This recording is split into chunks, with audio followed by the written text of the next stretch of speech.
Guys, তোমরা তো ভাবছো হয়তো যে এই যে এত কিছু আয়োজন করা হচ্ছে সেটা কিসের জন্য। ওয়েট ওয়েট বলছি, দাঁড়া। এই দেখো, এটা হচ্ছে আমার কার্তিক ঠাকুর।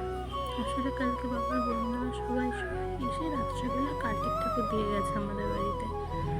তো কার্তিক ঠাকুর যেহেতু দিয়ে গেছে সেটা পুজোর একটা আয়োজন করতেই হয়।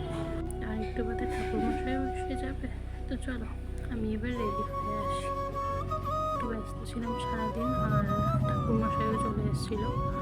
তো এই তো ঠাকুরমশাই এসে গেছে, এবার পুজো শুরু হয়ে গেছে।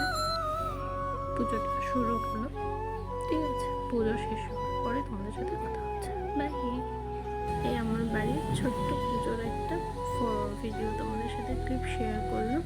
তো দেখে বলো কেমন লেগেছে তোমাদের। আর যদি ভালো লাগে তাহলে লাইক